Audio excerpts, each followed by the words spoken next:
Okay, welcome to everyone. For those of you who are new, this is just a forum where small businesses share their stories and for others to learn and get a little bit of inspiration from those stories. And the purpose is basically just to share with everybody. And if you just take one thing away today, then we've actually done our job. So last week we had a chap by the name of Alan Kufa who was sharing his business problem with us. And I can give you some feedback that he has actually implemented some of the marketing channel advice we gave him. So thanks for that, Dana. So today we are doing a coffee chat in association with Simca Sustainability. Let's quickly go to the agenda. And we're going to talk today about sourdough success. Now, I know it sounds cryptic, but Matt, who is going to share his story with us today, is going to tell us all about it. Then we'll just have some questions and answers, and we'll share today's takeaways with you guys, and then we'll wrap up. So Sourdough Success is all about Linden Loaves. It's a small company in Johannesburg, and I'm going to introduce Mike Tapson. So Mike is a Namibian, and after a few moves around, I found himself in Joburg full-time from about 1999. And after 2 years of studying mechanical engineering, he realized that this wasn't for him and moved to a communications degree at RAL. And after graduating, he worked at a marketing agency as a graphic designer and became a video editor. Hats off to you there, Matt, Mike, because I've been trying the video editing, and believe me, it's quite something. And then you did what a lot of us do. Yeah, cool. So then he decided to take a leap of faith, like a lot of us do, and left the company and went freelancing. And then just shortly after that, he and his wife, Caro, they joined forces and they started .comrade Productions. And moving up the ladder into video post-production, he eventually found himself mostly doing TV commercials and digital marketing, working with companies like Toyota, and Coca-Cola, and KFC, and Vodacom, and a lot of others. And just recently, during the lockdown, Matt has embraced his love for baking bread. And during COVID, he opened up a small home-based bakery specializing in handmade sourdoughs. So now, in association with Simca, I'm going to hand over to Simona now to have a chat to Matt. Is it Matt or Mike? It's Matt. Matt. Oh, sorry. My mistake. My best friend's name is Mike, so no offense. Okay. All right, then. Simona, over to you. Great. Thanks, Richard. Hello, everybody. Welcome back. So I had discovered Matt through his wife's Instagram post. She, like I said, has started her own business as well. It's a separate thing completely, but I'd watched as Matt was building this beautiful oven for his garden during lockdown. And then all of a sudden, Matt was selling bread, and I bought the bread, and it is the most, we'll get into how my family gets weekly supply of Linden Loaves. But the first question, Matt, is what is your background in being a baker? So I have been a passionate home baker for quite a long time. I was challenged one holiday to make a baguette, and I realized that it wasn't as simple as, the normal breads you see on the internet, which are like 1 hour turnaround kind of thing. So I got quite excited about the whole process, overnight fermentation and that kind of stuff. And then I remembered sourdough that I'd eaten some time before at Vovatelo, which I think was the first time I tasted real bread. And so I started looking into that again, and I kind of got hooked on the process and the bread itself. And it's, I think what attracted me to making bread, apart from eating it, was the fact that it's not something that's very simple that you just do and it's done. It's something that you can kind of become better and better at. It's one of those things, I think you can't truly master it, but you can slowly get better at it. And those are the kinds of challenges that I enjoy. So yeah, the whole process of baking for me has been very exciting and fun to learn over the years. Amazing. We can go to the next slide, Richard. So how did Linden Loaves come about? And specifically, you kind of mentioned how you kind of got into sourdough, but why sourdough specifically for you? Well, I think that sourdough is a very special kind of food. We've been, as like a species, we've been eating bread for, I think, 15,000 years. The estimates kind of vary, but it's one of the oldest food types that we use as a species, and it's very good for us. It's a very basic food. It doesn't have a lot of ingredients. The flavors are delicious, obviously, and it's a nutritious and healthy food. So apart from you know, just the amazing taste of it. I think that it's, you know, I've always been an advocate for bread, but now that I'm eating healthier bread, I really believe in it a lot more strongly, and I'm very kind of pro bread. So I feel that with sourdough as a product, I can actually, you know, feel honest about promoting bread. And I know that it is a good thing for most people. You know, there are very few people who would struggle with the bread that we produce. And yeah, I'm hoping to kind of change opinions as well about bread. There's a lot of misinformation out there. And I think the bread is a very valuable part of our lives and should be embraced. So that's why I choose sourdough, yes. But I mean, even my mother-in-law, she's gluten intolerant. Also, she said, I'm not sure if she's actually been tested for gluten intolerant, but she really cannot eat bread. And the only bread that she can eat is yours, and she has no flare-up. And she actually gets it every Sunday, and she slices it up and freezes it so that each day she's got her little toast that she can use for the whole week until the next Saturday when she can order again. So definitely, I think the health benefits and the way sourdough has been made really prevents that kind of flare-up that we've been getting and the kind of chemicals that we get in our normal daily bread. So I mean, I can vouch for that 100%. But then also, so how did Linden Loaves specifically come about? Well, I kind of discovered the concept of a wood-fired bread oven quite a few years ago, and I'd been reading about kind of one of the iconic artisanal bakers who lives in San Francisco and how he started out in this wood-fired oven. And for me, it seemed like a very traditional way of doing things. Maybe he calls it a primitive way of baking, which I guess is also true. Mm-hmm. And, you know, back then I was like, well, it'd be nice to, you know, one day build a wood-fired oven. And then with lockdown and not a lot going on, we were all kind of trapped at home and I needed stuff to do. I revisited that whole idea, and I discovered that there are plans on the internet that you can just get. And I looked into it, I realized it was feasible, so I just started building. And it took me about 2 months to build it. Every day I was working. And at the end of it, it had not cost me a lot of money. It was probably about 25 or 30 grand to build. And I figured, you know what, if people will buy some of the bread that I make, then maybe I can recoup a bit of that. And yeah, then, you know, Cara started an Instagram account for the oven, essentially. And within a week or so, people were just, you know, flocking to our new website to buy the bread. We were, you know, selling out everything that we were making from right at the start. And so although I didn't actually plan on starting a bakery, it kind of happened on its own. And I've embraced that because I feel like, you know, the world has just kind of shifted me onto a different path, and maybe I needed that to happen. So I'm very happy in a way that I can kind of, I've been given a good reason to sort of look at alternatives in life. And so far I'm finding the lifestyle involved in baking bread is much more kind of works for me a lot better than sitting in front of a computer for 18 hours a day. So we've really been pushing Linden Loaves and thinking about how to grow it, you know, not to an unmanageable size, but like create a business that's going to work for us in the lifestyle that we choose, which is working from home with our family around us and stuff like that. So far, so good. And yeah, we'll see what happens. I think it's quite amazing that you built this oven yourself. Have you always been quite like a hands-on person building all of that? I have been. I was kind of lucky and maybe cursed in a way to have a dad who was very much a DIY kind of person. So when I was a kid, I was often like, you know, dragged around to be his apprentice, basically. You know, whenever he built a boat when he was about my age. So I was often in there with him, just kind of helping him. So I kind of grew up around workshops and stuff. And it's been a good skill to have. It makes it easy to do things.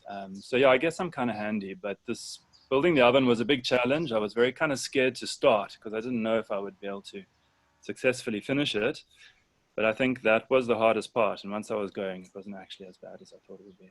It's so incredible. It is such an amazing skill to have, and to also just be reliant upon yourself as well, and then be able to use whatever you've built to own a business and to make money and to, you know, get a livelihood. I think that's incredible. Well, Linden Loaves is now 2 months old, I guess. Mm-hmm. Why did you specifically launch during COVID, and how did that affect you? So firstly, I don't think, you know, there was never a plan. But, you know, I started baking bread as soon as the oven was ready to be fired up. And that, you know, kind of happened to coincide, I guess, with around level 3 of lockdown, maybe level 2. It was in August. And I just wanted to bake, really. You know, I built this new oven and I just wanted to start making a lot more bread. I quickly realized I was making too much bread to eat personally. So the whole launch thing kind of, it happened during COVID because that's when I built the oven and I wanted to use it. But I think at the same time, this whole year has been pretty crazy for a lot of people. And I think a lot of the people I've spoken to have been really kind of maybe focusing on nesting would be a good word, but like focusing on their communities and what's around them, the people they live nearby. I'm not sure if it's always been as interesting to people, but there's definitely a strong interest that I can pick up on, local food. People are interested to know where their food comes from, who's making it, what ingredients are being used.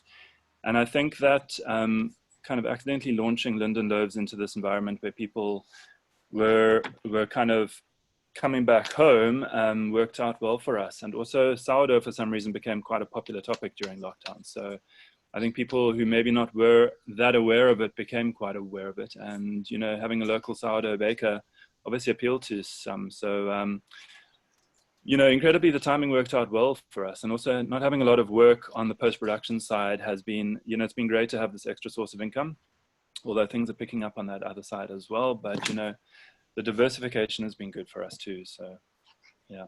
It just shows that at the end of the day, there's opportunities everywhere, and you've just got to kind of rely on yourself and create them, even when the world is burning, like it has done this year. And you kind of were on the pulse of the trend. Your finger was on the pulse of the trend of this sustainable, local. I mean, you and I kind of started both our businesses at the same time, and the fact that it coincided is just, serendipitous, but also it shows the success of your business as well.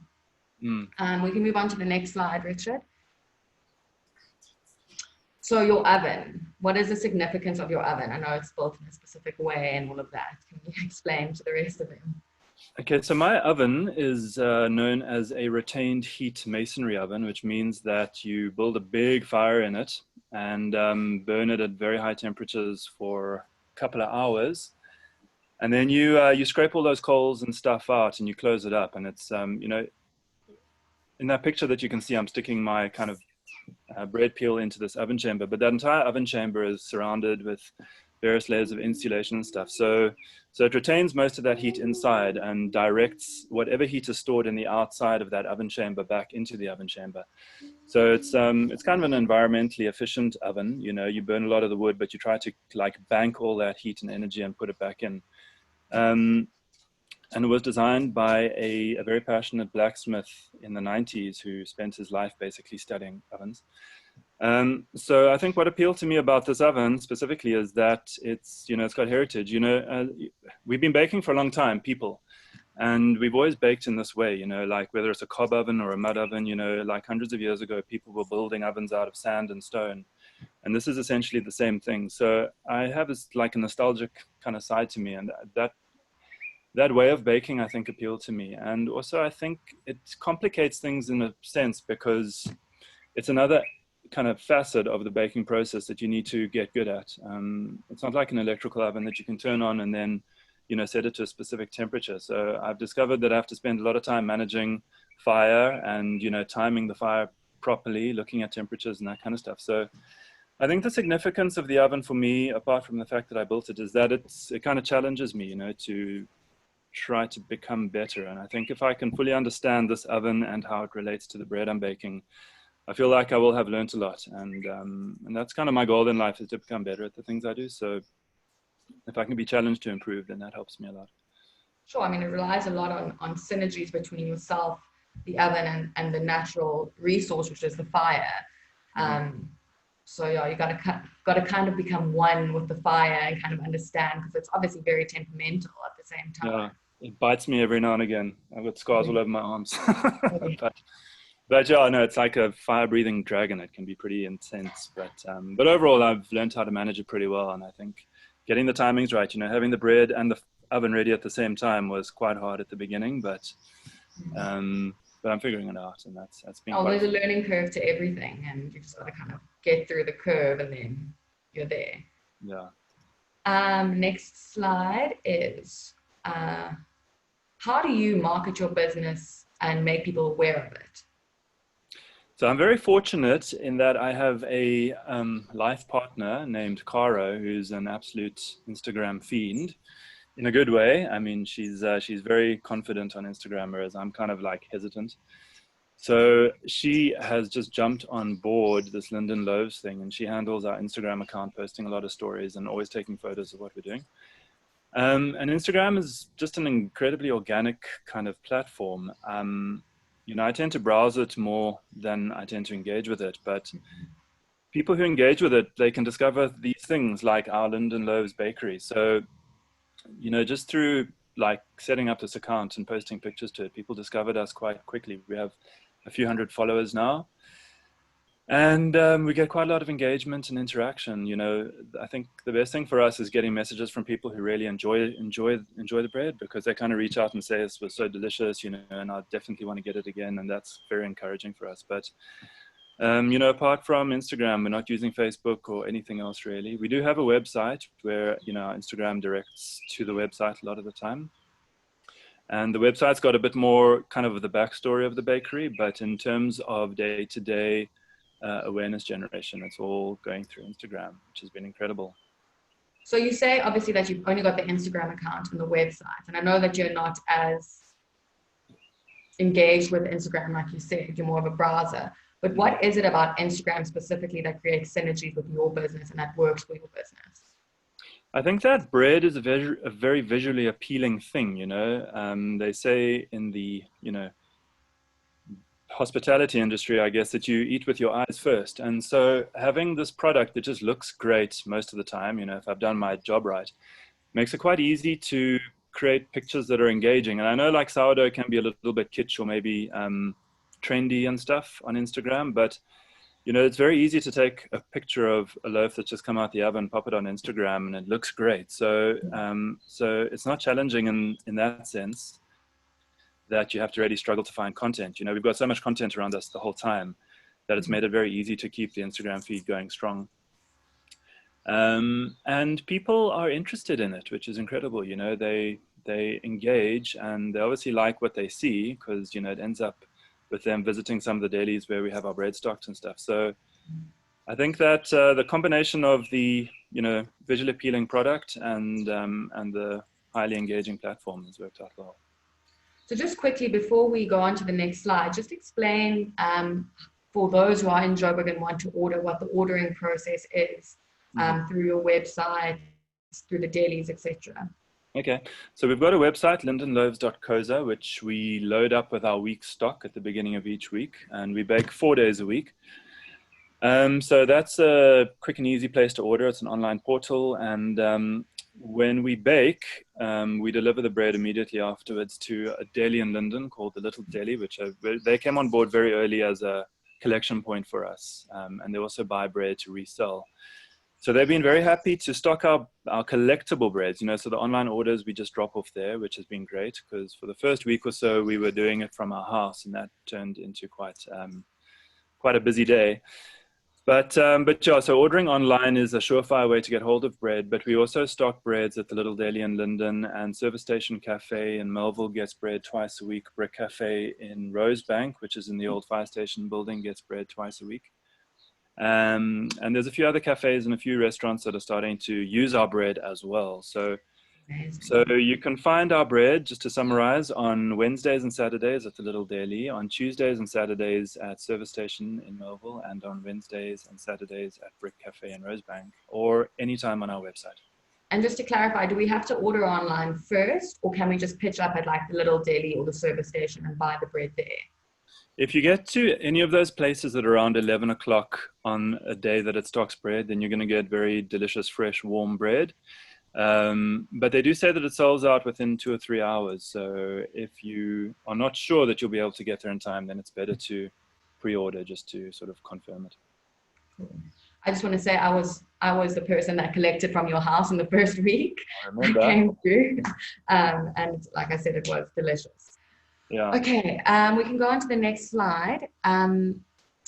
This is, you know, what has been your biggest challenge to overcome so far in this business process, in the baking bread process? I have got no experience in, this field except for my brief stint as a waiter back in the day.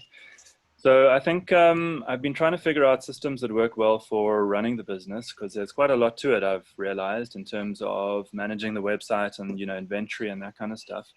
And with a lot of very small products, there's a lot of orders. So I need to manage and be aware of each of the orders.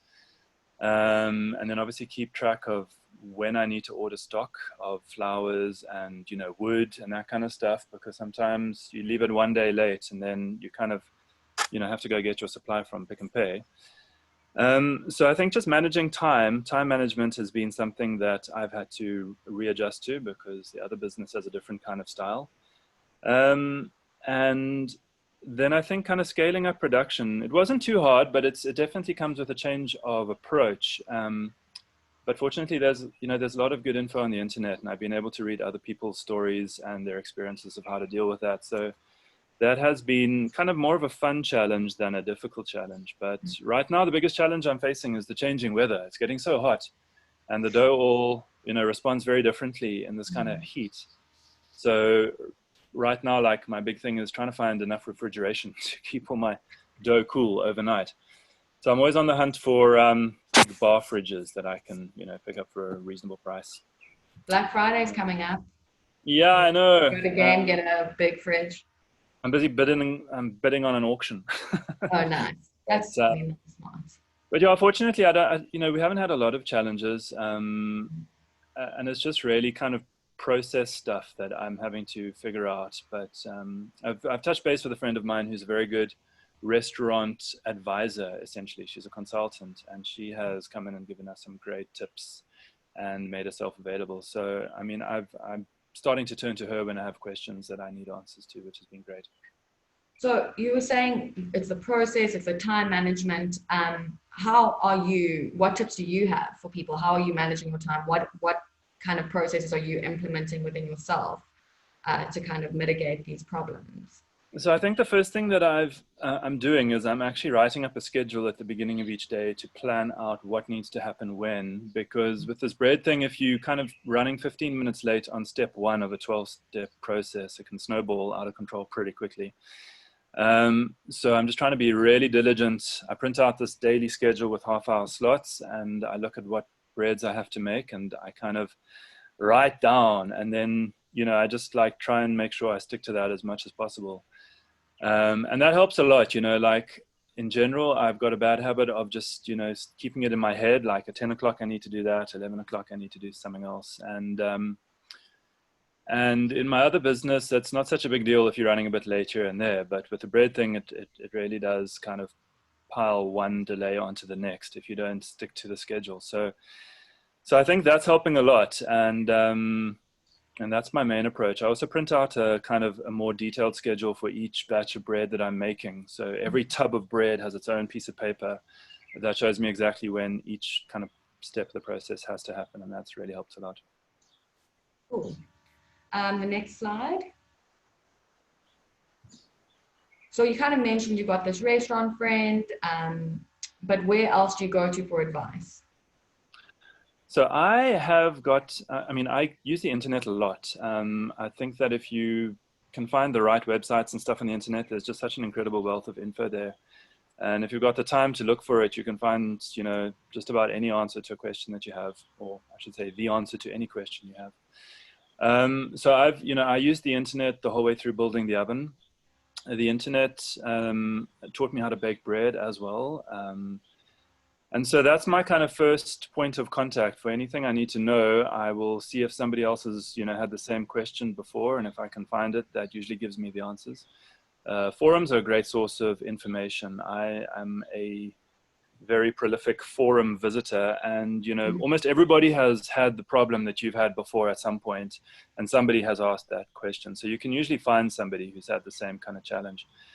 But if you can't, people are so sharing and giving. And if you ask on a forum that's kind of related to your industry, within an hour or two, you're going to have a whole bunch of people giving you their insights. So that's a very good place to find info, I think. And obviously books. I read a lot of books about bread and baking. And I'm more interested in books about process and technique and that kind of stuff than I am in recipes. But there's some very good baking books. So I kind of, every time I finish one, I look for the next one. And then, yeah, I mean, I'm hoping at some point to actually touch base with other human being bakers and, talk about our experiences face to face. But yeah, hopefully that'll happen sometime in the next couple of months. I have been meeting a few, so I'd be very interested to kind of, share stories with them when I get the opportunity. I think that's such a profound learning for all of us, is that I've got this friend that always says information is cheap, but knowledge is expensive. And expensive can mean anything, right? It can mean like you've got to pay for varsity, you've got to pay for books, or it can be expensive in your discipline and in your time. So you're taking the time to learn and to really engage. And at the end of the day, time is money. So I think for everything that we do, we've got to understand that, yes, we've got knowledge at our fingertips, I can Google, but how are we going to spend our money, our time, our discipline to actually make a craft or be an expert? Again, you've got this whole thing of being self-reliant, whether it's building your own oven or learning by yourself. I think, again, being self-reliant and being able to bet on yourself is such an important, I think it's actually a skill. I mean, people will say that as like a soft skill, but it's actually an important skill to have as an entrepreneur and as a business person. So thank you for that. I really, really appreciate that kind of light bulb moment that has just happened in my mind. There can be a lot of dead ends on the internet, but if you stay persistent and keep looking, you generally find some useful nuggets out there. You can just kind of filter them and grab them. Exactly. All right, next slide. Bakers work crazy hours. How do you manage to balance the time between work and home? Well, I work from home, which is a real bonus. We've worked from home for quite a long time, for maybe 7 years now. So I am always home. I think, what I'm having to do is balance engaging with my children, who are pretty much always at home as well, with having to do work. And they don't always understand when I need to leave them, to go into the other room to do stuff. But at the moment, our bakery isn't running so hard that I'm having to wake up at 3 a.m. and work until 8 or 9 at night. So, we might get there, and that's something I'll have to figure out when we do. But in the meantime, I'm just, trying to make sure that in my downtime, I can hang out with my kids and family, which, we have lunch together, we have supper together, we often have breakfast with each other as well. So I get to spend a lot of time with them, which is great. And then, with the scheduling, what I realized early on with the delays, adding up and stuff, I'm just trying to make sure that I'm finished by 5 o'clock now. So when the evening comes, we can actually spend time together then, because this time of year is also great. We want to like swim and hang out outside and have supper together and that kind of stuff. So, the balance for me at the moment is not a huge challenge. But if it gets more intense, I guess I'll have to figure it out. And at some point I might need to get some help to help me, manage. But for now, the baking process has got moments where you just have to kind of hang around and wait. And that's a good time to just sort of, chill with the family and, and just release stress. So it's cool. Amazing. Yeah, making it work for you. That's the one thing COVID has always taught us. So what is next for Linden Loaves? So what's next for Linden Loaves is to try to bake more. I'm not maximizing the amount of bread I can bake at the moment. So, on some days I have very easygoing, chilled out days where I just do kind of 2 batches of bread, such as today. And so I would like to rather be using my time better by baking more. So we are starting to try to find more outlets for our bread. I think that's the direction I'm thinking is going to be the best for us, is to find delis and restaurants and people who want to stock our bread for us and sell it that way, rather than trying to handle, being a storefront as well. So, trying to find a couple of extra clients would be good. We don't need that many more to start kind of hitting our limits of what we can bake at the moment. And then from there, just get better at my skill.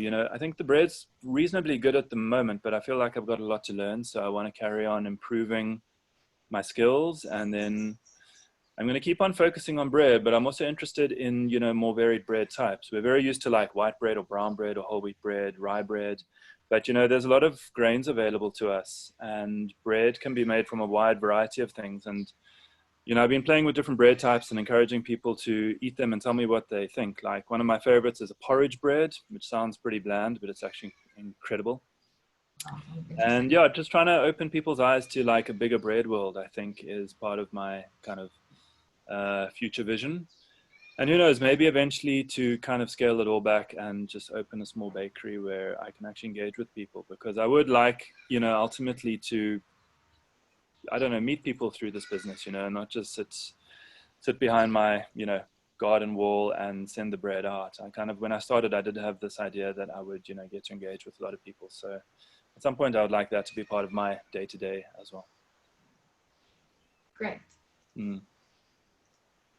So I think we'll open up now to everyone else. Do you guys have any questions?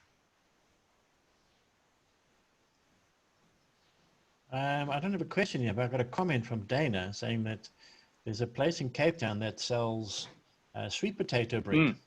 Have you heard of that before? I have heard of sweet potato bread, and actually I'm planning on making some potato bread quite soon, because I hear that the combination of the potato starches and the bread starches create an incredible alchemy. So I haven't tried it, but I am desperate to bake some. So I hear it's very amazing. good. So I used to live in Joburg, and every time I used to come to Cape Town, I used to buy the bread in stock and fly with me and freeze it so I can have enough. So now if you can do it in Joburg, that's going to be funny. But it's just amazing. So just yeah, amazing. I'd love to try it. One of my kind of the main website where I learned to bake, he's recently posted a potato bread hamburger bun. So I'm looking at that for my next experiment. Wow, okay. I'll let you know if it goes well. I think you've just done an amazing job. Yeah. Yes, thanks. Matt, I've got a question about your oven. So many years ago, my dad had a brickyard, and he used to make up north outside of South Africa, and he used to make his living basically selling furnace bricks to the mines.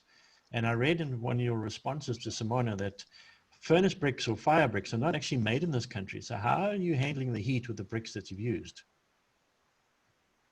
Well, one of the biggest kind of things I had to overcome with building this oven was sourcing the right materials.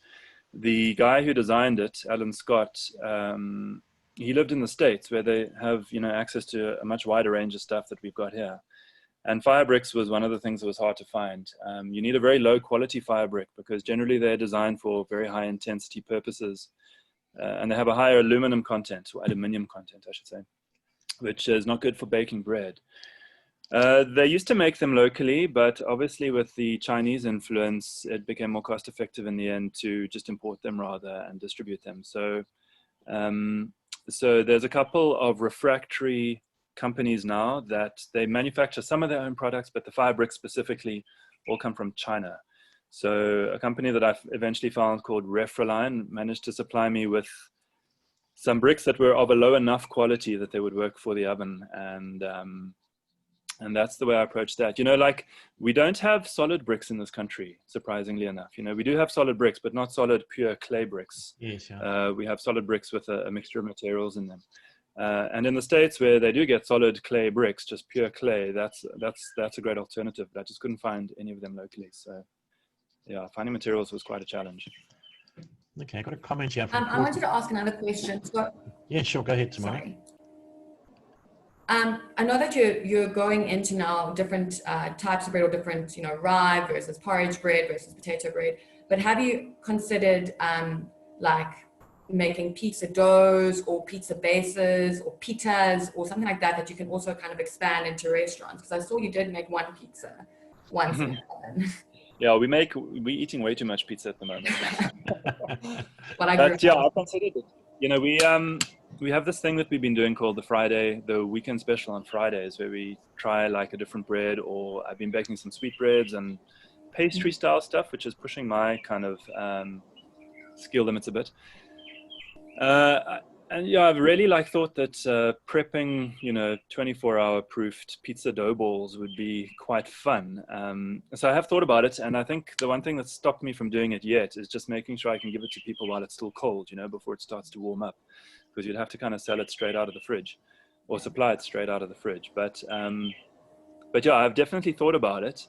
We made a focaccia last week, like a traditional deep dish focaccia, which I think we're not that used to in this country, and that was quite incredible too.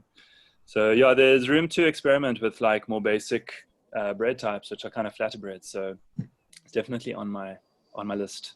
Well, I can always hook you up with my dad or my uncle who have a pizza restaurant, and they do that as well. So if you ever need advice, you've got my email address, and yeah, they can kind of explain their processes as well. Oh, that'd be amazing. Thank you. I'd like that. I'll definitely get in touch. Yeah, there's a comment here from Courtney. Go for it, Richard. So Courtney trained to be a chef in Johannesburg, and she used to do some of the intern work at Thrups Deli, and she's saying that Thrups Deli in Rosebank, they distribute breads from different bakeries, so maybe you should give them a call. Oh, really? I didn't know that. I will give them a call. That'd be very interesting. I mean, I haven't actually been into a big bakery yet, and I'm thinking of just giving a few bakeries a call and finding out if I can come take a look. Especially big ones like Forno's and that kind of thing, Vovotelo as well. But I had no idea about Thrups, so thank you for that info. I'll definitely head over there and take a look, and maybe give them a shout. Cool. Okay, anybody else got any other questions for Matt?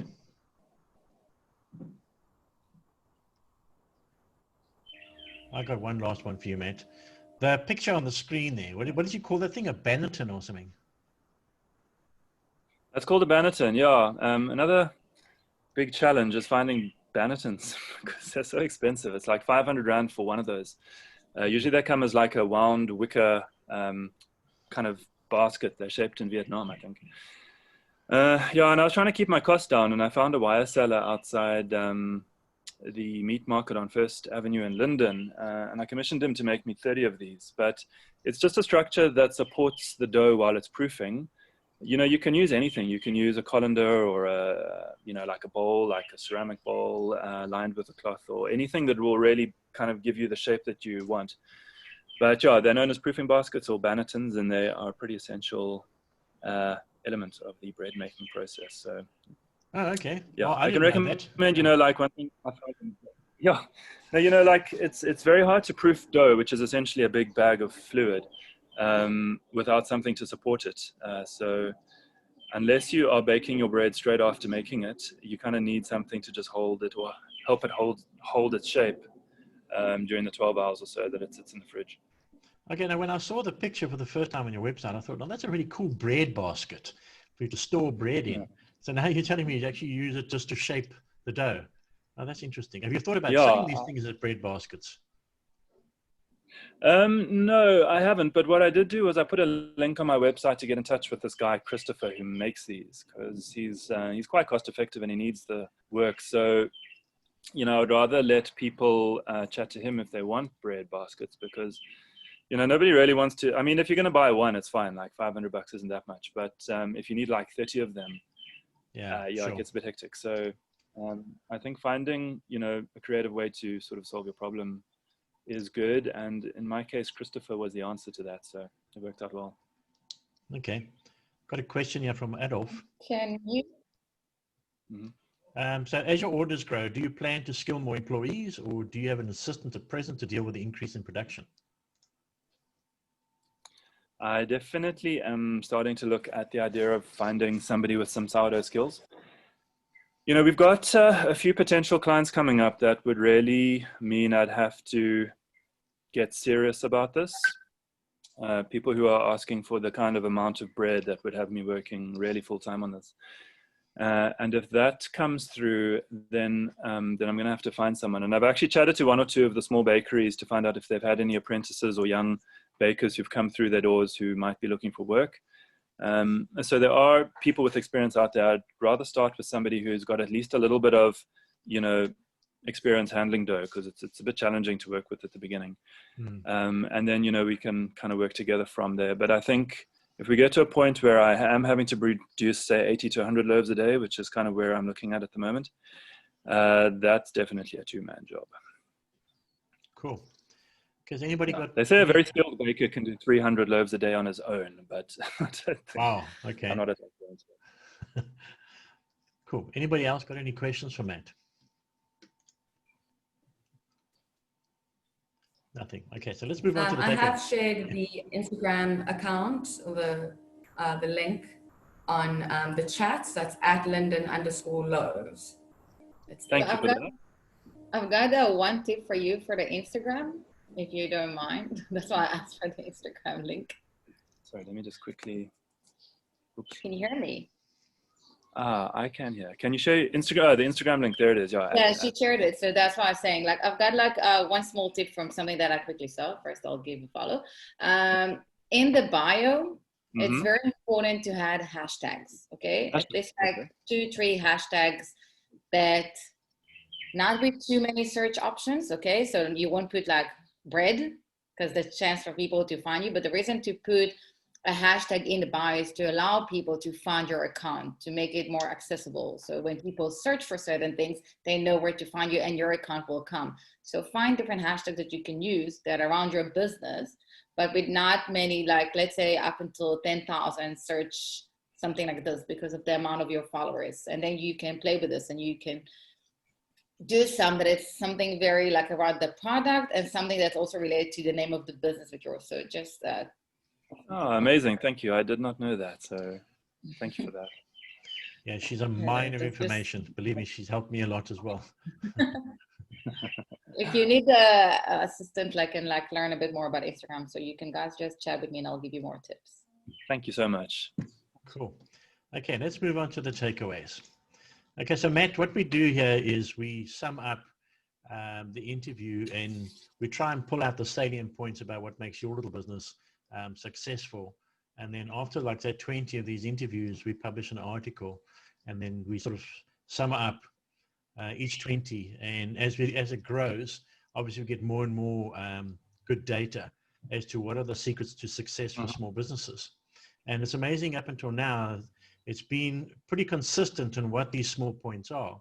So when I went through all the points today and yesterday, these are the things that popped out for me.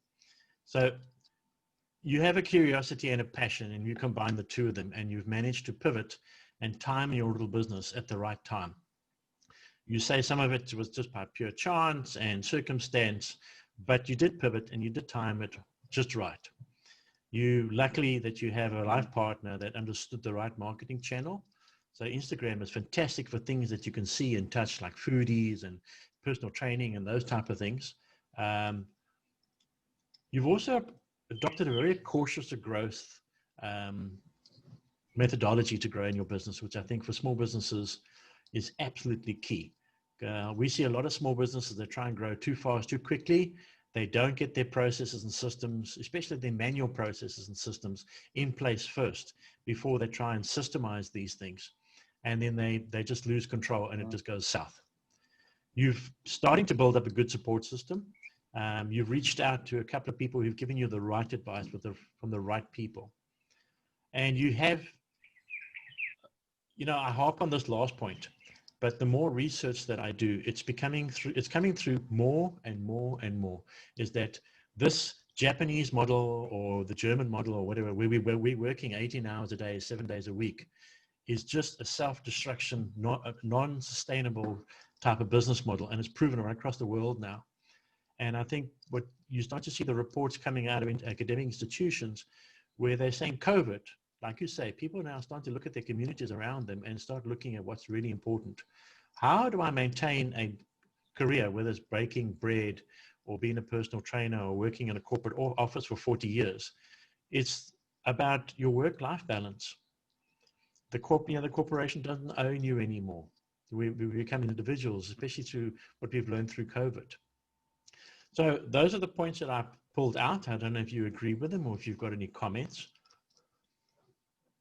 No, I totally do. I think for me, the cautious growth definitely jumps out at me because I'm terrified of kind of overcommitting and letting people down. And that can be probably a flaw and a positive attribute, but it definitely helps me kind of like figure out where I am before I take the next step, which has been, I think it's been helpful in this case. Yeah, and yeah, obviously work-life balance. I mean, going from working kind of like often, you know, the longest I ever spent in front of a computer is 38 hours with a 1 hour nap. And that's what the advertising industry is like. And so, you know, doing this, I really feel a lot less stressed out, like a lot more kind of freed up to yeah, just, I don't know, I feel like there's a big weight off my shoulders being able to balance my work life better, you know, in the last couple of months than I have been in the past. Yeah, it's just interesting that we haven't seen any more movies like Gordon Gekko. You know, we keep saying greed is good. I think there's more of a balance coming back into the world. Anyway, that's my 5 cents. And people are aware of that. Yeah. So we're going to wrap up now. So if anybody's got any questions, you can email us on one of those email addresses there. And if there's nothing else for anybody has to say, Matt, thank you so much. Your story is truly inspirational. Thank you, guys. Thanks for having me. It's been a real pleasure. You have no idea how these small business stories actually inspires people. You know, it can be a multi-million-dollar business or a small little business, but it's the same methodology.